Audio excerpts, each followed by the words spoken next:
Está começando o 4º ano do ensino fundamental. Vem aí, língua portuguesa.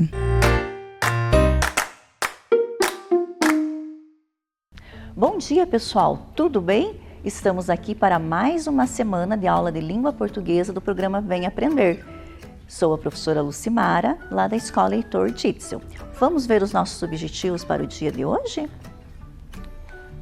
Bom, antes disso, vamos pegar o material. Então, lápis, caneta, borracha, caderno. Bem, os objetivos, então, vamos acompanhar aqui na tela. Reconhecer o gênero textual diário e suas finalidades. Produzir texto do gênero diário de forma autônoma de acordo com as suas características. Bem, então, olhando aqui na tela, a gente está vendo a Mônica, né? E ela está pensando, conversando aqui com ela mesma. Está na hora de anotar em meu diário tudo o que aconteceu comigo hoje. Mas o que é diário? Um diário pessoal. Então, pelo dicionário, a gente acha algumas definições de diário. Então, diário, que se realiza ou acontece diariamente todos os dias, rotina diária. Caderno, utilizado para registrar os acontecimentos de cada dia na vida de uma pessoa. Mas então, na língua portuguesa, o que é o diário? Então, o diário é um tipo de texto pessoal em que uma pessoa relata experiências, ideias, opiniões, desejos, sentimentos, acontecimentos e fatos do cotidiano.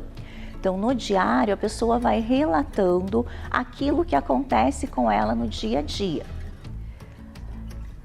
Os diários podem ser importantes documentos históricos de testemunho que revelam uma época. Por exemplo, o famoso diário de Anne Frank, vocês já ouviram falar nele? Em que a autora é uma adolescente judia e ela aborda os dias em que passou escondida na Holanda durante a Segunda Guerra. Então, a gente vai conversar um pouquinho agora sobre o diário de Anne Frank. Bem, essa menina que aparece aqui na tela é a Anne Frank. Quando ela ganhou o seu diário, ainda não estava em guerra, tá? Depois que a guerra aconteceu e ela começou também a fazer registros sobre a guerra. Bem, então Anne Frank, ela nasceu em 1929 e morreu em 1945. Ela foi uma jovem judia vítima de perseguição na Segunda Guerra Mundial. Se não tivesse morrido de tifo e inanição em um campo de concentração nazista na Alemanha, ela estaria hoje com 91 anos. Olha só, né? Já estaria bem idosa. Ela era uma escritora compulsiva, ou seja, ela gostava muito de escrever, ela escrevia muito. Anne usou um diário, 2 cadernos e 324 folhas avulsas de papel colorido para escrever e reescrever sua memória. Então, aqui na tela, a gente tem uma imagem, né, do diário original de Anne Frank. Então, as anotações, algumas fotos, né, alguns outros papéis colados ali no diário dela. Bem, aqui, né, a gente vê a primeira anotação que ela fez no diário. Então, ela escreveu lá assim, ó: espero poder confiar inteiramente em você, como jamais confiei em alguém até hoje. E espero que você venha a ser um grande apoio e um grande conforto para mim. Anne Frank, 12 de junho de 1942. Então, nesta data, ela ganhou o diário. Vamos ver como que aconteceu esse ganho do diário dela. Então, olha lá, domingo, acompanha aí com a professora. Domingo, 14 de junho de 1942. Na sexta-feira, 2 de junho, acordei às 6 horas. Era dia do meu aniversário. É claro que eu não tinha permissão para levantar aquela hora e por isso tive de refrear a minha curiosidade até às 15 para as 7. Aí, então, não aguentei mais e corri até a sala de jantar, onde recebi as mais efusivas saudações de Morte, a gata. Logo depois das 7, fui dar bom dia à mamãe e ao papai. E depois corri à sala de estar para desembrulhar meus presentes. O primeiro que me saudou foi você, possivelmente o melhor de todos. Agora preciso parar. Até logo. Acho que vamos ser grandes amigos. Então aqui, né, foi o primeiro registro que a Anne Frank fez no diário dela. Então veja, ela ganhou o diário dia 12 de junho, onde ela fez aquela primeira anotação que a professora mostrou antes. Aqui ela já faz o primeiro relato dela no diário. Agora vamos ver mais um relato pequenininho dela aqui, ó. Sábado, 20 de junho de 1942. Quero que este diário seja minha amiga e vou chamar esta amiga de Kitty. Mas se eu começasse a escrever a Kitty assim, sem mais nem menos, ninguém entenderia nada. Então veja, o diário para ela era como uma amiga. Então ela decide chamar esse diário por um nome, ela dá um nome ao diário. Em vez de chamá-lo apenas de diário, ela chama de Kitty. Bom, então aqui a gente viu dois relatos, né, de uma menina contando um pouquinho, né, sobre ali o dia do aniversário, os presentes e depois esse relato de como ela vai chamar o diário. Agora, a gente vai ver um relato de já quando ela está escondida, de quando ela já está vivendo, né, o momento da guerra. Então, querida Kitty, vão lendo na tela com a professora. Ó. Cada dia uma notícia nova. Esta manhã foi preso o nosso verdureiro por abrigar em casa 2 judeus. Foi para nós um golpe duro, não só por sabermos que aqueles pobres judeus estão agora à beira do abismo, mas pelo próprio homem. A prisão desse homem representa grande perda para nós. A única solução é comer menos. Vou lhe contar o que faremos e é claro que não será coisa agradável. Mamãe diz que cortaremos de uma vez a refeição da manhã, comendo pão e mingau à hora do almoço e batatas fritas ao jantar. Se for possível, 1 ou 2 vezes por semana teremos legumes ou alface e mais nada. Passaremos fome, mas qualquer coisa é preferível a sermos descobertos. Então vejam, naquele primeiro relato do diário de Anne, o que a gente vê? Vê uma menina contando, né, um fato comum, né, os seus presentes de aniversário. Aqui a gente vê um relato já mais histórico, né, como que nós hoje conhecemos esse relato, porque o diário de Anne passou a ser, né, algo histórico. Então ela tinha esse desejo, quando a professora leu lá antes, né, quantos cadernos ela usou, que ela usou o diário, que ela usou 300 e tantas folhas para estar fazendo, né, todo esse relato, porque ela tinha ouvido, né, pelo rádio que durante a guerra, né, após o fim da guerra, quem escrevesse diário, eles iam estar coletando essas informações. Então, por isso ela reescreveu o diário dela, ela como que passou a limpo o diário dela, porque ela tinha essa esperança. Porém, ela não viu, né, isso acontecer, porque ela acabou, né, falecendo antes, ficou doente. Mas o pai dela, que sobreviveu a tudo isso, né, fez com que o diário dela chegasse até nós. Então, o diário dela, né, era um diário pessoal que se transformou aí num documento histórico. Eu também trouxe para conhecimento de vocês o diário de uma outra menina que também viveu uma situação semelhante com a Anne Frank, que é o diário de Zlata, tá? Então, a vida de uma menina na guerra. Zlata Filipovic nasceu em 1980, morava em Sarajevo, capital da Bósnia e Herzegovina. Pouco antes dos 11 anos, em 1991, ela começou a escrever o seu diário, que chamou de Mimi. Então veja, assim como Anne Frank, ela também deu um nome para o diário dela, Mimi. Porém, meses depois, em 1992, a guerra eclodiu, então iniciou a guerra, né? Ela deixou de escrever coisas do cotidiano para registrar o que ocorre em uma guerra: medo, raiva, terror, violência. Então, também, né, a professora trouxe para vocês alguns relatos do diário de Zlata, tá? Então, eu trouxe relatos da vida comum dela antes da guerra e também um relato de um momento da guerra, tá? Vamos acompanhar, então? Aqui a professora também, como lá no Dani Frank, a professora, né, conseguiu uma imagem do diário original dela, aqui também é uma imagem do diário de Zlata, tá? Então ali, né, uma flor coladinha, escrito ali, né, algumas anotações. Então olha lá, sexta-feira, 27 de setembro de 1991. Voltei da escola um pouco cansada, uma semana difícil. Amanhã é sábado e vou poder dormir o quanto quiser. Viva o sábado! Amanhã à noite, em compensação, tenho um compromisso. É que amanhã é o aniversário da Ivana Varunek. Recebi o convite hoje. Para saber como foi, continua no próximo número. Então, ela escreve como se fosse, né, um próximo episódio. Então, ela retorna a escrever no diário no domingo 29 de setembro de 1991. São 11 horas. O aniversário da Ivana, na verdade, é hoje, mas ela festejou ontem. Foi demais. Comemos pequenos croissants, batata, chips, sanduíches e o mais importante, o bolo. Não tinha só meninas, meninos também foram convidados. A gente fez um concurso de danças e eu ganhei. Como prêmio, me deram uma pequena caixa de joias, ou seja, um aniversário legal. Agora, neste relato, nós temos um relato de um momento da guerra. Então, Dear Mimi, que é a querida Mimi, uma carnificida, um massacre, um horror, uma abominação, sangue, gritos, choro, desespero. Eis a rua Vazuminski hoje. 2 granadas caíram na rua Vazuminski, outra no mercado. Mamãe estava por perto na hora.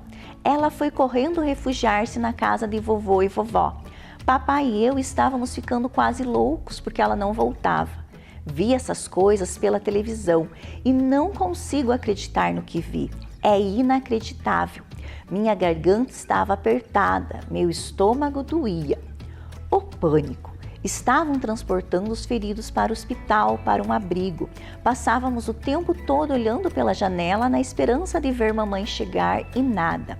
Ela não voltava. Comunicaram a lista de vítimas e feridos. Nada sobre mamãe.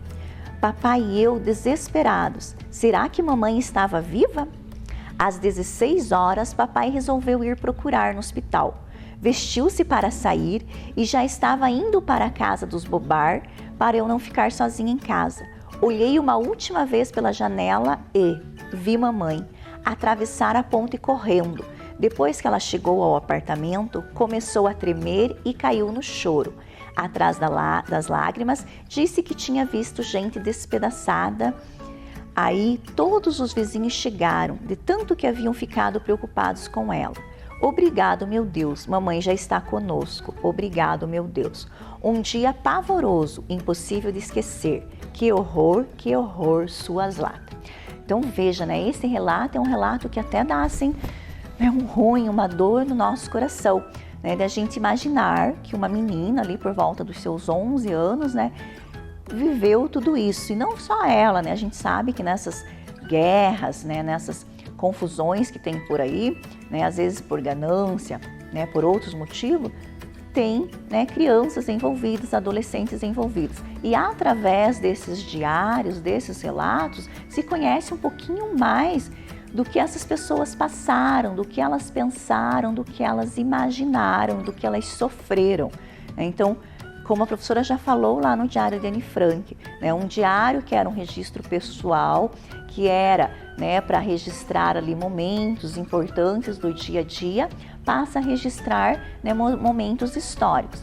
E assim como elas, tem outras publicações, né, inclusive a Zlata, ela publicou depois, mais tarde, né, um outro diário, né, Vozes Roubadas, onde tem daí relato de 14 adolescentes, jovens, crianças também sobre momentos de guerra. Bom, mas, né, por que a professora trouxe esses relatos para vocês? Para a gente, né, alcançar o nosso objetivo de conhecer o gênero textual diário e saber como é esse gênero, né, como que a gente escreve um diário, para que serve um diário. Bem, Então, os diários, eles eram produzidos para serem lidos somente pelas próprias pessoas ou por um amigo muito íntimo, pois ele reunia diversos segredos. Alguns tipos de diário até incluíam um cadeado com chave. Então, os diários eram, assim, grandes amigos, grandes confidentes, onde se registravam, seus segredos, seus sentimentos, seus pensamentos, opiniões, e nem sempre as pessoas queriam dividir isso com outras pessoas, Às vezes elas registravam só, para um desabafo, para uma conversa, e esse registro acabava, ficando guardado. Então, por isso tinha ali chave, era um segredo. Então, eu trouxe aqui um pedacinho do querido Diário Otário. Não sei se vocês conhecem, o querido Diário Otário, ele é um diário fictício, mas a professora acha bem interessante aqui no início dele, porque a autora coloca lá, não leia o meu diário. E ela mostra bem essa parte do diário enquanto segredo. Então, olha lá, Então, não leia o meu diário. Ou eu terei que usar meus raios lasers contra você, ou meus raios de gelo, ou raios de fumaça, ou raios de fedor, ou raios de Beagle. Sim, raios de Beagle existem mesmo, por isso é melhor tomar cuidado. Então ela faz algumas ameaças aí em tom de brincadeira, E nós temos daí essa página, do diário dela no início, que fala assim: querido ser que está lendo meu diário otário, eu ordeno que você pare de ler agora. Sou apenas uma cidadã comum e simpática desta cidade pitoresca e não existe nenhuma razão para você suspeitar que eu possa estar secretamente mantendo algum segredo ao meu respeito em segredo. Se vocês são meus pais, eu sei que não posso chamar as pessoas de nada de ruim, nem ficar apontando os defeitos dos outros, mas escrever eu posso. E se vocês me acusarem de fazer alguma coisa que eu tenha escrito neste diário, saberei que vocês o leram. O que eu não estou dando permissão para vocês fazerem. Se bem que vocês podem ter usado os poderes mentais mutantes para ler a minha mente. Se foi isso mesmo, é bom pararem com isso também. Todos os outros criminosos, vilões, desajustados e mutantes, cuidados, pois estou observando todos os seus movimentos, exceto aqueles que vocês fazem no banheiro, é claro, e farei justiça de todas as formas se violarem a santidade do meu diário.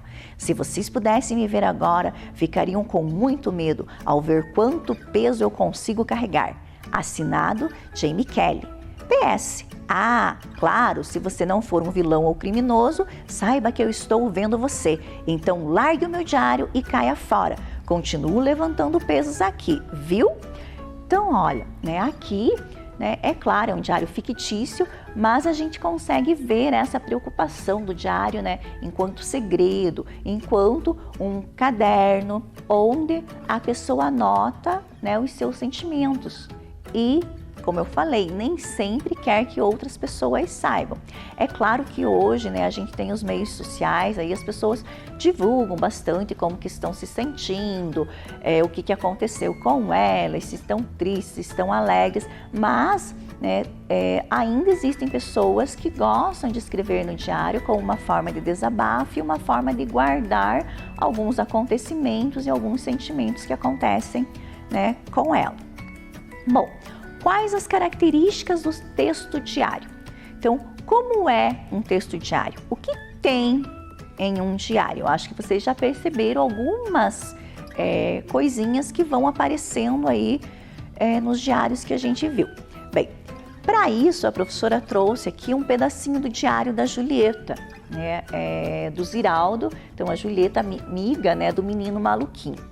Então, olha lá, 8 de fevereiro, querido diário. Este foi um dos piores dias da minha vida. A mamãe me levou ao médico porque eu estava espirrando muito. Sabe o que ele mandou eu fazer? Jogar fora todos os meus bichinhos de pelúcia.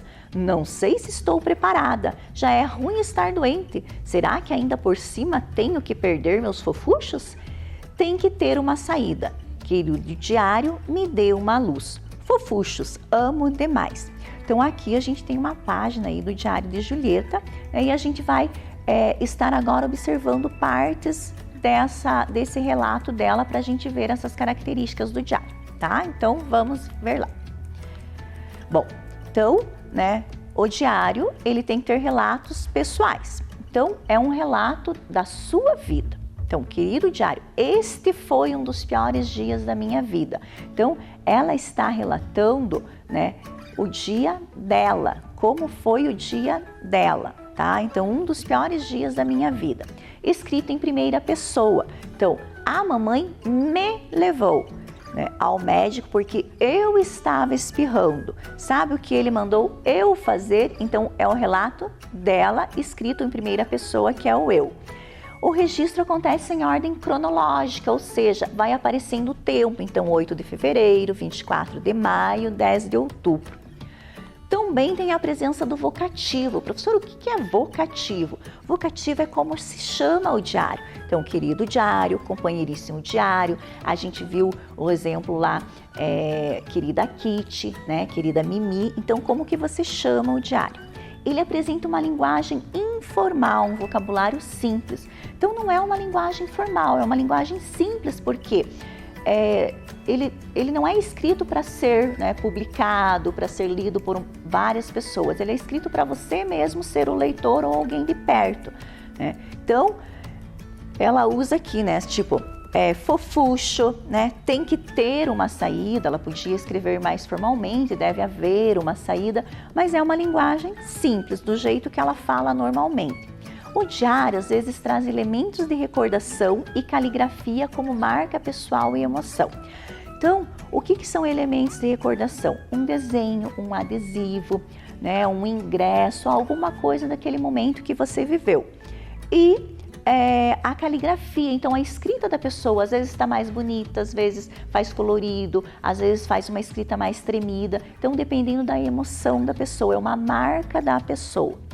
Os textos geralmente são assinados, então ao final do diário, né, a pessoa assina cada dia. Então, aqui no caso, o diário de Julieta, né, assinado pela Julieta. Bom, como fazer um diário? Então, nós vimos as características, vamos ver lá então como que a gente faz, o que tem que ter num diário. Então, a data é primordial, não existe diário sem data. Então, a data é indicada no início do texto, né, que você vai estar escrevendo. O vocativo, ele não é obrigatório, né, mas fica mais interessante. Então, geralmente é incluído no começo do texto como querido diário, querido amigo diário. Em alguns casos, as pessoas, né, inventam um nome fictício para ele. Bom, depois vem o corpo do texto. O que é o corpo do texto? É o relato, é aquilo que aconteceu, né? Você vai contar aquilo que aconteceu no seu dia ou aquilo que você está sentindo. Por último, né, a assinatura. Então, normalmente os diários são assinados a cada dia. E também, né, antes aí, né, do nome do autor, pode aparecer as despedidas, né? Então, boa noite, até amanhã, até a próxima. Também não é obrigatório. Então, o que é obrigatório no diário é a data e o relato, né? O vocativo e a assinatura se a pessoa quer colocar. Bom, então a professora trouxe um exemplo aqui, ó, data, né? Por exemplo, 13 de novembro, vocativo, meu diário. Corpo do texto. Passaram-se 2 dias que eu não escrevo em você. Tenho 1000 novidades. No dia 1, eu fui viajar para o litoral e lá me diverti muito. Já estou em casa, logo volto para a escola. Muitos serão os deveres, tabuada, contas. Vou te contar um segredo, vou contar só para você. Eu acho que estou gostando do Luca. Ele é o menino mais lindo do condomínio. Não conte para ninguém, viu? Bem, são essas as novidades. Amanhã estarei de volta. Durma bem. Aí a despedida, né? Então, beijos. Se despede com o beijo. E a assinatura, assinado eu. E aqui o desenho do coraçãozinho aí, né? Que é a marca ali de recordação. Bom, então, né, por que escrever um diário? Eu trouxe aqui, né, uma pequena escrita de uma aluna, né, da Adriele, lá da Escola Heitor, onde ela coloca assim. Então, por que escrever um diário? Porque nele registramos verdades, sentimentos, decepções, coisas do dia a dia. Falamos da nossa vida, fazemos reflexões, até parece que conversamos com alguém. Eu amo escrever no meu diário. Então, eu vou deixar um desafio para vocês, uma tarefinha, tá? Então, como que vai ser essa tarefinha. Então, na tarefa, a gente vai fazer como se estivesse fazendo um diário. Então, você vai escolher uma folha do seu caderno, tá? Para fazer esse relato do diário. Se você já escreve em diário, porque eu sei, né, que nós temos vários alunos que escrevem um caderninho como se fosse diário ou tem um diário, você pode escrever no seu diário mesmo, mas é interessante você escrever em uma folhinha para depois você poder estar mandando essa folha para sua professora corrigir, né? Porque essa tarefa está lá no material complementar e com certeza, né, a sua escola mandou para você junto com as outras atividades da semana. Então, olha lá, escolha um fato para registrar como se fosse uma página do seu diário pessoal. Então, você vai registrar um fato da sua vida. Pode ser algo que já te aconteceu há bastante tempo, mas que você achou que foi algo legal, algo interessante para contar. Às vezes pode ser algo às vezes triste, mas que também, né, que você queira desabafar nesse diário. Mas veja bem, aqui você vai estar escrevendo para alguém ler. Então, você vai escrever algo que você quer contar, que você não se importa as pessoas estarem sabendo. Bom, então primeiro, data. Então vai colocar a data do dia que você escreveu. Vocativo. Então você vai, né, como que você vai chamar o teu diário? Meu diário, se você quiser dar um nome para ele, da forma que você quiser. Corpo do texto. Então o corpo do texto você vai contar, né? No dia tal aconteceu, né? Eu fui viajar, foi uma viagem bem legal. Ou então você pode escrever como que você está se sentindo agora, sem poder estar saindo de casa, sem poder estar brincando com os amigos, às vezes visitando alguma pessoa que você goste. Então você vai relatar isso no corpo do texto. Depois, a despedida. Então você vai, né, pôr lá um tchau, um boa noite, boa tarde, até a próxima. Por fim, a sua assinatura, né? Como que você assina, pode ser seu nome, seu apelido. Se tiver algum elemento de recordação desse dia, disso que você está relatando, você pode pôr, ou você pode fazer um desenho ali em volta para decorar essa página. Usar a letra maiúscula no início do parágrafo e nos nomes próprios. E então usar também marcadores temporais. Então, hoje, ontem, quando que aconteceu, sobre o que você está falando. Tá bom? Então, eu aguardo, né, o registro de vocês e façam aí um bom relato. Até a próxima aula. Vem aí, matemática.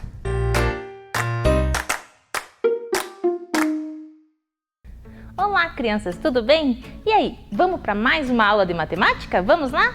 E qual será que é o objetivo da nossa aula de hoje? Vamos acompanhar na telinha? Resolver situações-problema no campo aditivo utilizando estratégias. Então, para essa aula de hoje, a professora trouxe uma atividade diferente para vocês, que vocês vão me ajudar a ver se as crianças que participaram da brincadeira acertaram. Vamos ver lá qual que é a brincadeira de hoje? A professora Cecília realizou uma atividade com seus alunos. Ela levou 2 dados para a sala de aula, um com números e outro com cores. Cada criança jogou 2 vezes cada dado e precisava resolver a operação matemática da combinação de números e cores dos dados. Vamos conferir se as primeiras 4 crianças acertaram as adições e subtrações? Vamos ver lá? Qual era a brincadeira então?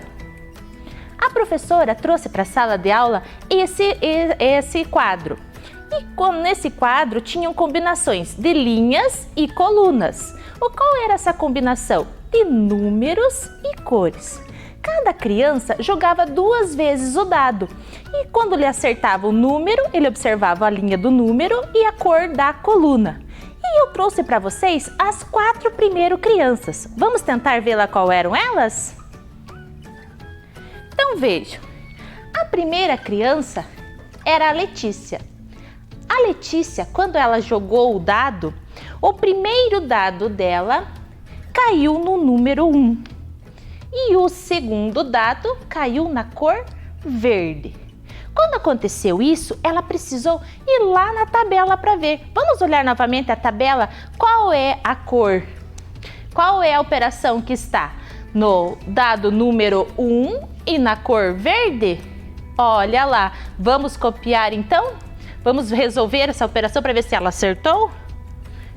1.169 menos 548. Olha lá, a professora armou aqui essa subtração, menos. E nós vamos fazer agora essa subtração para depois conferir se esses colegas acertaram.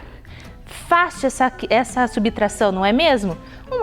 Armamos ela corretamente, unidade embaixo de unidade, dezena embaixo de dezena, centena embaixo de centena e a milhar só tenho na primeira parcela. Então vamos lá agora resolver. Eu tenho 9 e vou tirar 8. 9 menos 8, 1. Eu tenho 6 e vou tirar 4. Ou eu posso fazer a pergunta também, 4 para chegar no 6. 6 menos 4, 2. Agora eu tenho 1 aqui na minha centena e vou tirar 5. Eu consigo fazer essa operação? Não. Eu preciso fazer o quê? Eu preciso emprestar da minha unidade de milhar. A minha unidade de milhar fica valendo 0, né?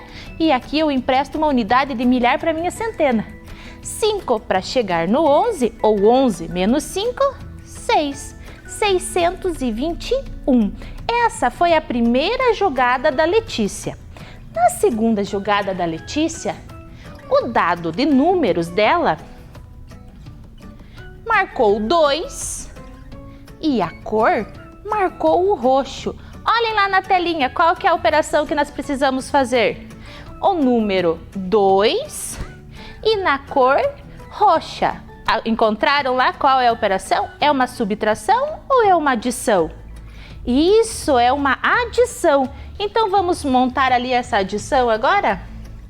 1462, uma adição, mais 9.218. Então vamos lá fazer essa adição. A professora armou ela corretamente e vamos fazer. 8 mais 2. 8 mais 2, 10. Coloco o 0 e sobe 1. O que é o sobe 1 mesmo? É a transformação ali da minha unidade, transformando em dezena. 6 mais 1, 7 mais 1, 8. 4 mais 2, 6. 9 mais 1, 10. Coloco ali o ponto, marcando a classe simples da unidade de milhar. Aí o nosso próximo coleguinha, lembra que eram os 4 primeiros? O nosso próximo coleguinha era o Heitor. O Heitor, na primeira jogada, olha lá, ele acertou o dado com números no 5 e a cor no azul. Vejam lá no quadro agora, vamos voltar lá. Identifiquem a linha do 5 e a cor azul. É uma adição ou é uma subtração? É uma subtração. Então vamos armar ela ali. 5.688. 5.688 menos 3.578. É isso que está marcando lá? Isso mesmo. Está marcando lá. Vamos fazer agora essa subtração para ver se o nosso colega depois acertou?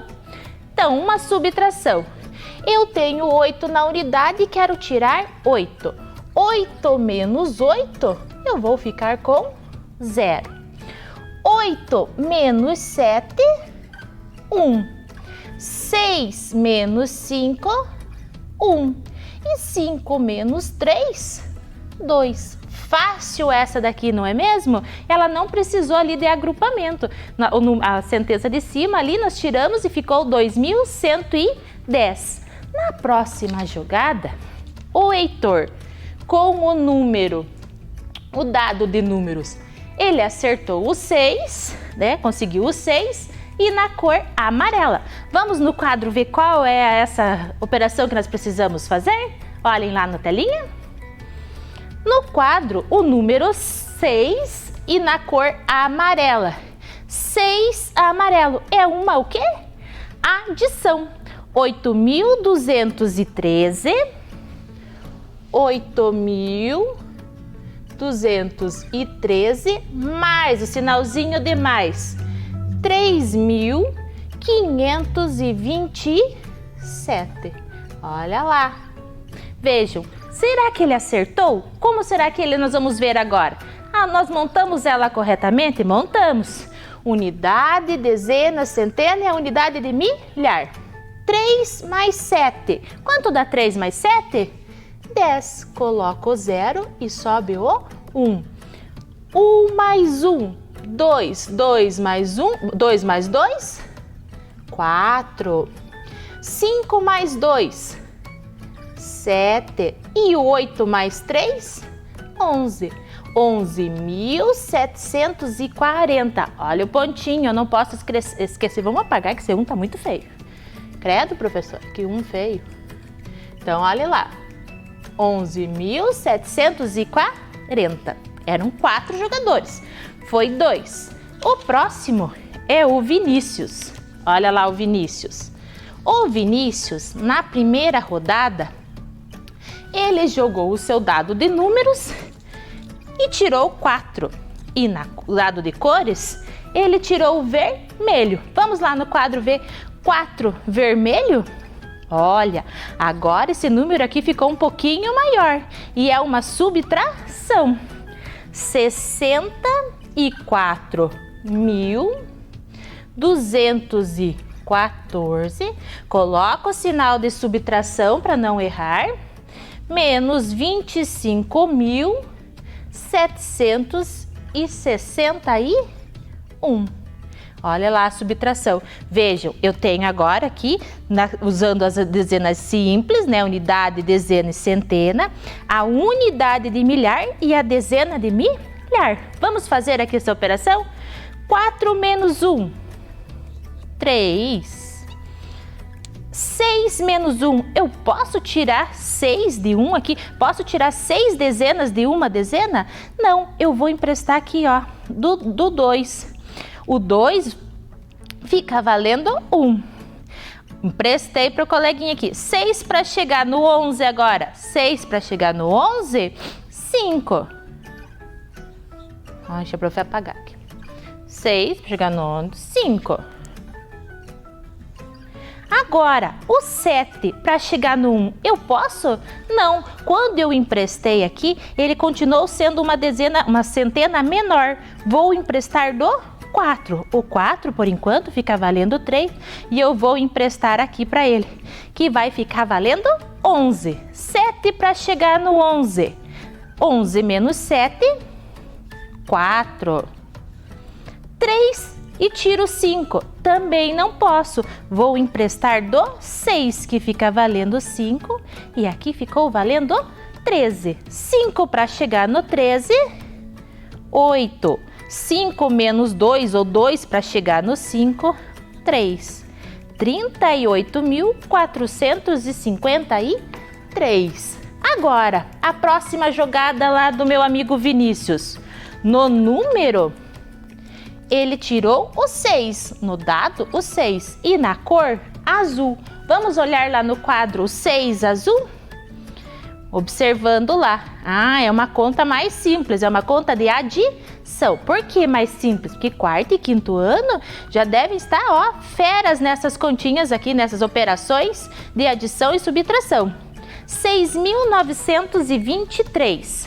6.923 mais 1.061. 1.061. 3 mais 1, 4. 2 mais o 6, 8. 9 mais o 0, 9. 6 mais 1, 7. 7.984. Essas foram as duas jogadas do Vinícius. Agora eu tenho lá o último coleguinha, porque nós vamos conferir só dos 4 primeiros. O último era a Michele. A Michele, na primeira rodada, ela jogou o dado com a cor, com o número 4 e na cor branca. Vamos lá na telinha observar o 4 branco? Encontraram ali a linha do número 4 na cor branca. 11.658, 11.658. E é uma adição ou uma subtração? Uma subtração. Menos 2.346. Olha lá, vejam, aqui, nessa subtração eu tenho dezena de milhar e aqui unidade de milhar. Armei corretamente? Sim. Então vamos realizar ali agora? 8 menos 6, 2. 5 menos 4, 1. 6 menos 3, 3. 1 menos 2. Opa, 1 eu não posso. Uma unidade de milhar eu vou emprestar. Fiquei com 11. Ou era aqui a 11 mesmo, né? 2 para chegar no 11, 9. 9.312. E a última jogada que nós vamos conferir ali. A Michele tirou na jogada com os dados de número o 6. E na cor, o vermelho. Observem lá na telinha o 6 vermelho. 7.994. 7.994. Mais, vamos espremer aqui agora porque ficou apertadinho. 10.159. É isso que está marcando lá? 10.159. Vamos fazer essa adição. 9 mais 4, 13. Coloco o 3 e sobe o 1 ali da dezena. 9 mais 1, 10 mais 5, 15. Sobe 1 da centena. 9 mais 1, 10 mais 1, 11. Sobe 1. 7 mais 1, 8. E 1 eu não tenho com quem somar.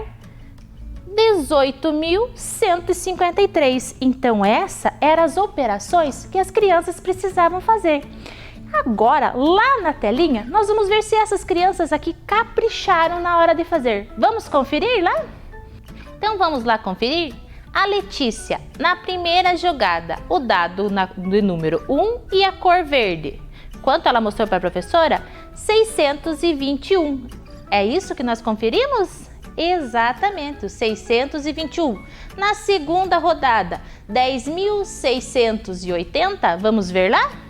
Isso, 10.680. E agora o Heitor, no 5 azul. Quanto ele mostrou para a professora? 2.110. Quanto que nós conferimos aqui? 2.110. E no 6 amarelo? 11.740. Vamos conferir lá? 11.740. Veja, a Letícia e o Heitor estão acertando. E o Vinícius? O Vinícius no 4 vermelho? 38.453. É isso? 38.453.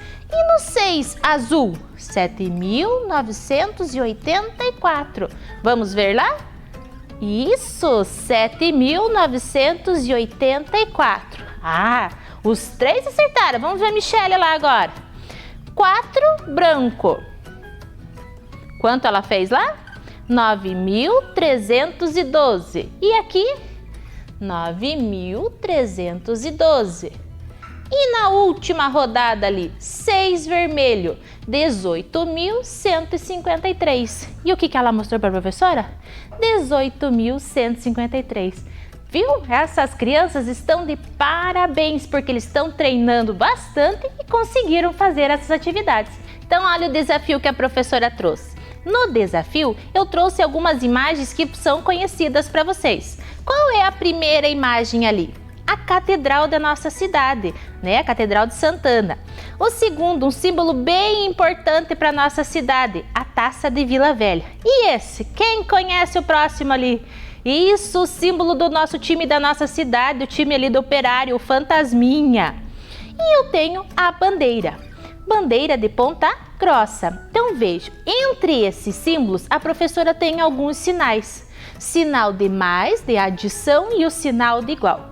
Como eu vou fazer essas contas aqui? Como que eu vou achar o valor se eu só tenho os sinais? Aí que está o nosso desafio. Vamos seguir para o próximo? Olha lá, eu tenho que 22 é igual a catedral mais 10. Então, a catedral mais 10 é igual a 22. Quanto que falta para 10 se tornar 22? Quanto? 12. Então, vamos lá, eu já achei o valor da minha catedral. Eu preciso, então, encontrar o valor da catedral, eu preciso encontrar o valor da taça, eu preciso encontrar o valor lá do meu fantasminha e eu preciso encontrar o valor da minha bandeira. Só esses?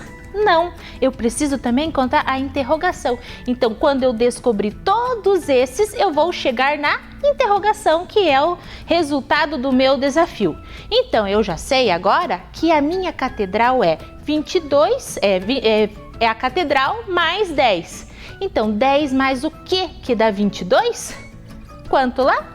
12. Então, a catedral eu já descobri que tem 12.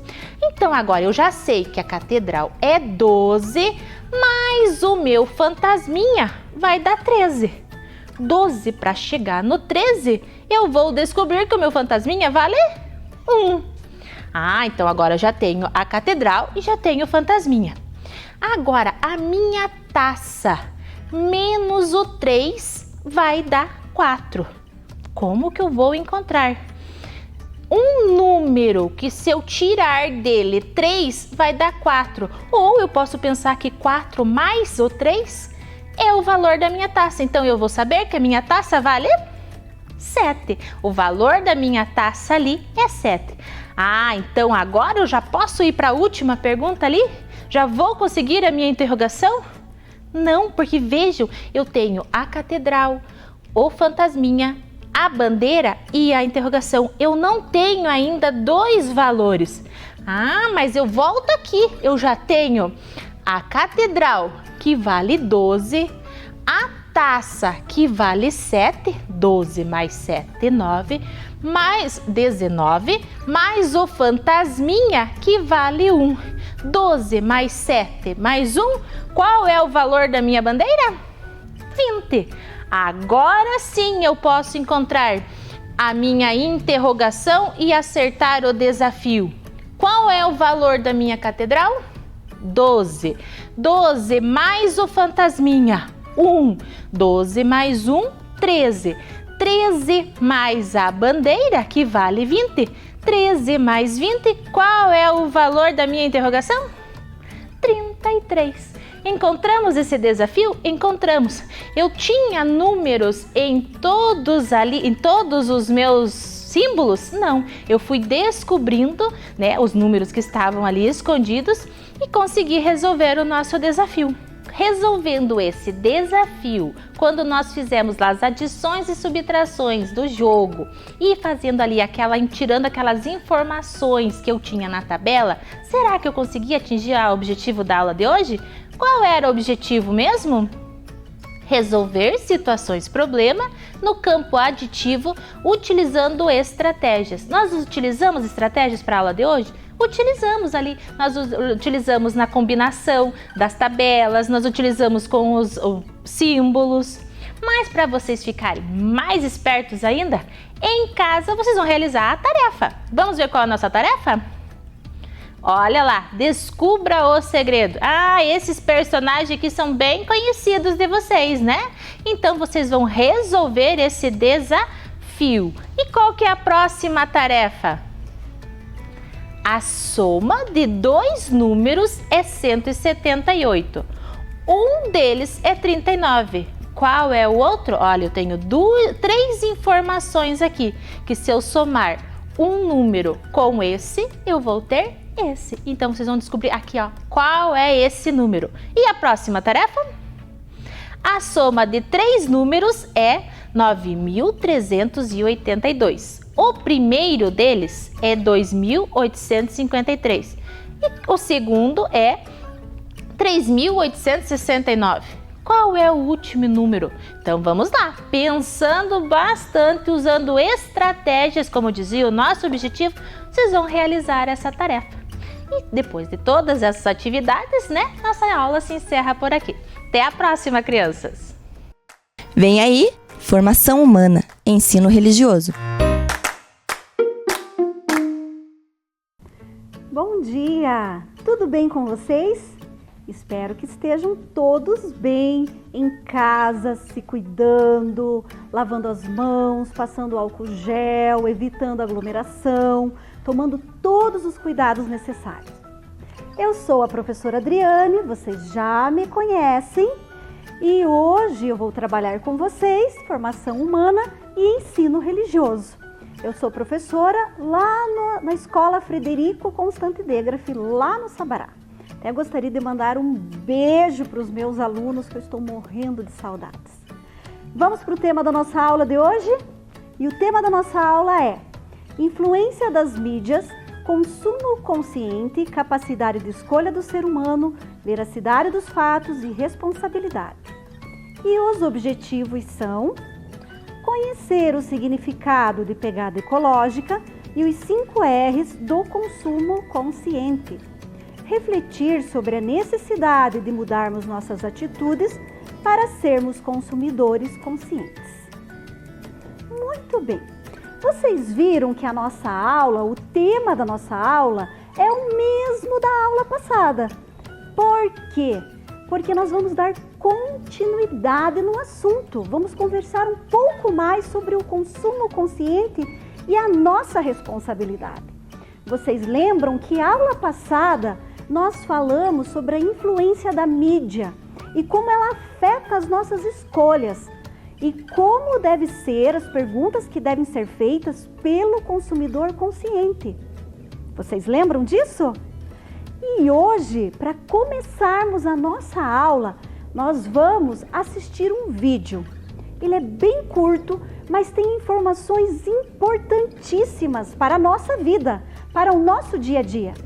Eu quero que vocês prestem atenção nesse vídeo, principalmente nos termos pegada ecológica e os 5 R's que vão aparecer no vídeo. Vamos assistir? Prestem atenção.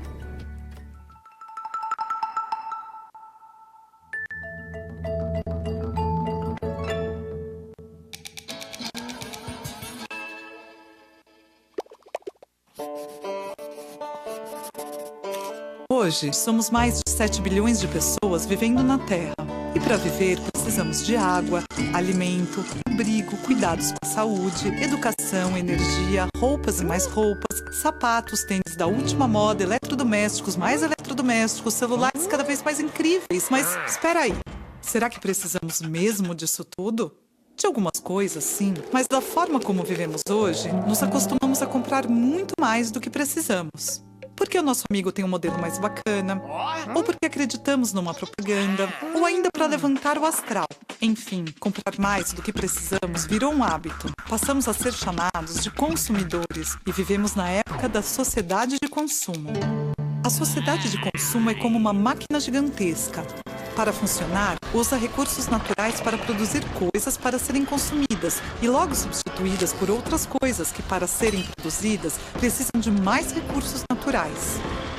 Bom, e para essa máquina trabalhar cada vez mais rápido, é preciso que os produtos sejam usados e descartados constantemente.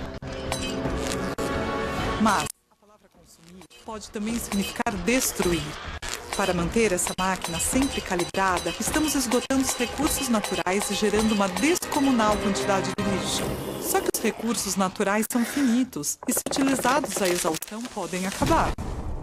Hoje, para manter o padrão de consumo médio do brasileiro, precisamos dos recursos de um planeta e meio. É urgente diminuir nossa pegada ecológica, que é a forma como medimos o tamanho do impacto de tudo que consumimos.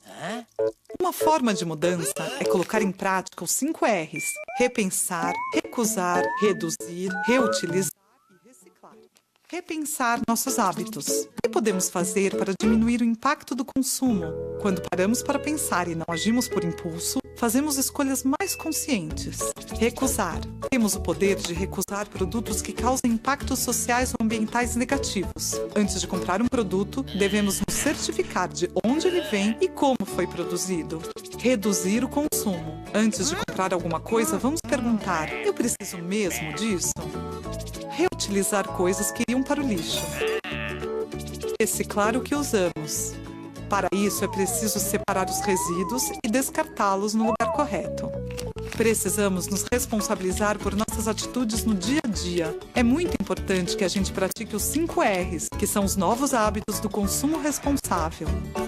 Vamos mobilizar a família, os amigos, toda a nossa comunidade para criarmos soluções e inventarmos novos jeitos de agir, compartilhar e habitar nosso planeta de uma forma mais saudável.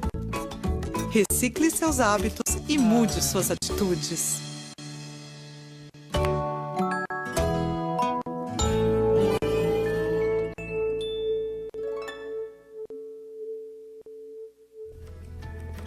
Viram quantas coisas importantes apareceram nesse vídeo?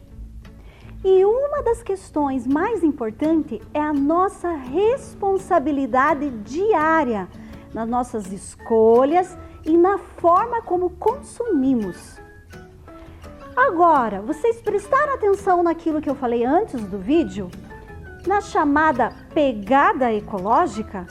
Mas você sabe o que é pegada ecológica? Vamos ver. Pegada ecológica. Pegada ecológica é a quantidade de terra e água necessárias para sustentar a produção de tudo aquilo que consumimos. Então vocês vejam lá que a pegada ecológica é o que mantém tudo que é utilizado para produzir tudo aquilo que consumimos no nosso dia a dia. E quando a gente fala em tudo, nós estamos falando em alimentação, aquilo que consumimos enquanto alimentação, na maneira como nos transportamos, nos objetos que adquirimos, que compramos, na forma como consumimos a água e na forma como consumimos a energia elétrica ou outras formas de energia. Mas como podemos reduzir essa pegada ecológica, a sua pegada ecológica? Através dos 5 R's. E o primeiro R que nós vamos ver é o R do repensar. Desculpe, repensar. Quando nós falamos repensar, é repensar a real necessidade de consumo aos nossos hábitos, bem como refletir sobre os processos socioambientais de produção, desde a matéria-prima, passando pelas condições de trabalho, distribuição, até o descarte. Então, quando a gente fala em repensar, nós temos que pensar, primeira coisa, é necessário isto que eu estou adquirindo? Eu realmente preciso? Eu trouxe para vocês 2 exemplos que estão assim muito em voga, estão muito na mídia, muito comentado. Um deles é a utilização dos canudos. Você já ouviu a polêmica, toda a discussão em relação aos canudos? E eu trouxe aqui 3 exemplos de canudos para vocês. O canudo de plástico, que é o mais utilizado. Canudo de plástico, que é o mais utilizado. O canudo biodegradável e o canudo de inox. Muito bem. Agora, se fosse para você escolher, qual você escolheria? Primeiro nós temos que pensar, eu preciso usar canudo? Às vezes eu preciso. Por quê? Tem pessoas que às vezes fazem cirurgia na boca, nos dentes, ou tem alguma dificuldade para engolir, então precisa utilizar canudo. Mas tem muitas vezes que nós utilizamos sem necessidade. Mas se eu fosse escolher, primeiro, o de plástico. nós sabemos que o plástico hoje é um problema seríssimo na nossa sociedade.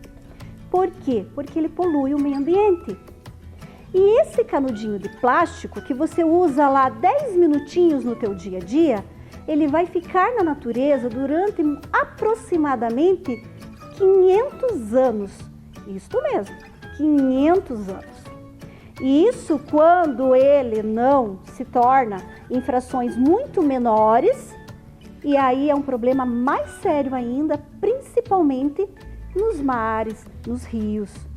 Acredita-se que em 2050 aproximadamente terão mais plástico nos oceanos do que peixes. Você já pensou nisso? Então, esta não seria uma boa escolha.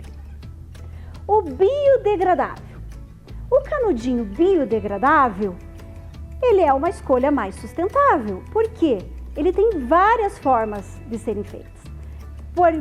Trigo, amido de milho, até restos de maçã, de mandioca, ou seja, tem várias formas de fazer um canudinho biodegradável. Você vai utilizar e ele vai servir depois para compostagem, para você fazer adubo orgânico e ele vai facilmente sumir na natureza, se decompor. Então é uma escolha mais assertiva. E nós temos aqui o canudinho de inox, de aço inox. O canudinho de aço inox, ele é durável, ele tem uma durabilidade eterna. Enquanto você viver, se você cuidar bem do seu canudinho, ele vai servir para você para sempre. Porém, nós temos que pensar que o inox, ele é feito com alguns minérios e por isso é retirado da natureza através da mineração, a composição, os elementos que vão compor esse canudinho. Aí eu pergunto para vocês, vocês sabem que a mineração causa danos ambientais? Então, temos que pensar nisso também. Vocês estão vendo, viram esses tempos atrás o caso de Mariana, de Brumadinho, porque a mineração causa resíduos, né? Formam resíduos que depois não tem o que fazer. Então, também temos que pensar. Então, adquirir um canudinho desse, temos que pensar também de onde ele veio e como ele foi feito. Aí você pode fazer a sua melhor escolha. Isso é repensar. O próximo é recusar. Evite o consumo exagerado e desnecessário, adquirindo apenas produtos essenciais. Recusar produtos que causem danos ao meio ambiente ou para a nossa saúde. Então, quando eu estou falando de recusar, eu estou falando, por exemplo, da nossa alimentação. Podemos pensar na nossa alimentação. Alimentos orgânicos são muito melhores, porque são aqueles que não usam agrotóxicos, que são os venenos no cultivo, não poluindo o nosso ambiente. Prefira também produtos locais, da nossa região, de época, que são muito mais baratos e ajudam também na economia local. Outra questão, faça sua horta dentro de casa, faça sua horta com produtos naturais. Aí você já tem uma possibilidade de ter um produto saudável, produzido por você e natural, e ajudando também o meio ambiente. Por exemplo, também eu trouxe aqui, nós temos dois tipos de escova de dentes. A escova de dente que nós temos aqui, uma de plástico, que é a mais utilizada, a mais comum, e uma feita de bambu, como vocês podem ver aqui, ó, feita de bambu, ok? Então, quando eu falo, às vezes, recusar, é recusar aquela que é de plástico e preferir uma mais natural. Por quê? Porque essa escova de dente de bambu eu vou utilizar e depois ela será também biodegradável. Ajudará a natureza. Próximo R, reduzir. Principalmente na diminuição da criação de lixo, desperdiçando menos produtos e matéria-prima. consuma somente o necessário. Redução no uso e fabricação de embalagens. Quando eu falo em embalagens, eu trouxe alguns exemplos para vocês de produtos que podem nos ajudar no dia a dia. Primeiro é esse aqui, ó. Nós usamos geralmente para cobrir algum alimento que está em alguma embalagem de vidro, nós utilizamos o plástico filme. Só que esse plástico também demora em média 500 anos para se decompor na natureza. Então ela não é a melhor pedida. Aí nós temos uma outra forma de fazer o mesmo trabalho que é a proteção dos alimentos, mas utilizando um tecido com cera de abelha. Isto mesmo, com cera de abelha. E esse aqui é produzido aqui em Ponta Grossa. Esse produto vai cobrir a embalagem do mesmo jeito. Ela é aderente, você vai apertando e ele vai aderindo à embalagem. E você tem aqui um produto reutilizável e um produto natural, que depois de utilizado, depois que você usou, você lava e utiliza de novo. E quando tiver velhinho, já bem usadinho, você pode cortar os pedacinhos e colocar na tua horta, porque vai servir como adubo, porque é feito com 100% de tecido, 100% algodão e cera de abelha, tudo produto biodegradável. Aí você evita de usar o plástico e usa algo que você vai reutilizar. As sacolas também, sacolas para o mercado. Em vez de eu utilizar as sacolas de mercado, eu posso ter a minha própria sacola, coloco os meus produtos, levo para casa, lavo e reutilizo. E assim eu evito o desperdício. Hoje em dia, nós temos as máscaras. E o que é legal no nosso país é o colorido, a diversidade de máscaras. Nós temos que usar, mas as reutilizáveis são as mais recomendáveis, porque eu não preciso jogar fora. Porque um dos problemas que nós estamos enfrentando hoje em dia com o lixo é a questão de máscaras descartáveis que estão sendo encontradas nos rios, nos oceanos, nas praias. Então, a de tecido você reutiliza. Muito bem. Outro, reutilizar. Dar uma maior utilidade para produtos que seriam descartados, jogados fora.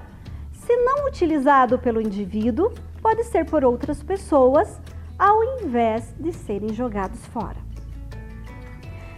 Quando falamos em reutilizar, hoje nós temos uma onda, vamos dizer assim, uma moda muito legal, que é a questão dos brechós, que as pessoas compram roupas usadas, ou a customização de roupas.